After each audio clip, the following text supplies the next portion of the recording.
ഇന്ന് ചേച്ചിയൊക്കെ പുതിയ ഫ്ലാറ്റിലോട്ട് മാറുമായിരുന്നേ. അപ്പോൾ ചെറുതായിട്ടൊരു പാല് കാച്ചൊക്കെ നടത്തിയായിരുന്നേ മാറിയത്. ചേച്ചി എന്ന് പറയുമ്പോൾ രാകേഷേട്ടൻ്റെ പെങ്ങളാണേ. അങ്ങനെ പാല് കാച്ചൊക്കെ കഴിഞ്ഞു. നല്ല രീതിയിൽ പാല് കാച്ചൊക്കെ കഴിഞ്ഞിട്ട് ഞാൻ എൻ്റെ കൂടെ വർക്ക് ചെയ്ത എൻ്റെ ഫ്രണ്ട് സുലജയുടെ കുഞ്ഞിൻ്റെ 28 കെട്ടായിരുന്നേ. അപ്പോൾ കുഞ്ഞിന് ചെറിയൊരു ബേബി കിറ്റൊക്കെ വാങ്ങിച്ച് ഞങ്ങൾ കുഞ്ഞിനെ കാണാൻ വന്നു. കുഞ്ഞിൻ്റെ പേരൊക്കെ കേൾക്കണ്ടേ? അപ്പോൾ കുഞ്ഞുവാവെ എടുക്കണമെന്നൊക്കെ ഉണ്ടായിരുന്നു. പക്ഷെ കുഞ്ഞുവാവ നല്ല ഉറക്കമായിരുന്നു. പിന്നെ കുറച്ച് നേരം സുലജയോട് സംസാരിച്ചൊക്കെ ഇരുന്നു. അവിടെ എല്ലാവരുമായിട്ടൊക്കെ സംസാരിച്ചൊക്കെ കുറേ നേരം ഇരുന്നു. ഞാനും കുഞ്ഞാവയും നന്നായിട്ട് ഫുഡൊക്കെ കഴിച്ചിട്ട് അവിടുന്ന് ഞങ്ങൾ നേരെ കുഞ്ഞാവയുടെ സ്കൂളിൽ ഇന്ന് യോഗാ ദിനമായതുകൊണ്ട് ഇന്ന് യോഗ ക്ലാസ്സൊക്കെ ഉണ്ടായിരുന്നു. അപ്പോൾ കുഞ്ഞാവ കുറച്ച് നേരം ക്ലാസ് അറ്റൻഡൊക്കെ ചെയ്തിട്ട് ഞങ്ങൾ പോകുന്നത് എൻ്റെ ഫ്രണ്ട് ചിന്നുവിൻ്റെ വീടിൻ്റെ പാല് കാച്ചൽ ചടങ്ങാണ്.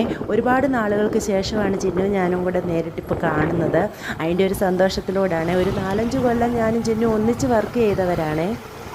ഇരുന്ന് ഫോട്ടോയൊക്കെ എടുത്ത് വീഡിയോ ഒക്കെ എടുക്കണമെന്നൊക്കെ വിചാരിച്ചായിരുന്നു ചേർന്നത്. പക്ഷെ ഒരുപാട് നാളുകൾക്ക് ശേഷം കാണുന്ന ആ ഒരു സന്തോഷത്തിൽ ഒരു ഫോട്ടോ ഒന്നും എടുക്കാൻ പറ്റിയില്ല.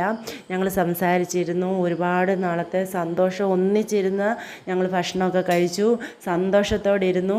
പക്ഷേ എന്തോ ഒരു ഭാഗ്യത്തിന് വീട്ടിലോട്ട് കയറുന്നതിന് മുമ്പ് വീടിൻ്റെ ഒരു വീഡിയോ എടുത്തായിരുന്നു.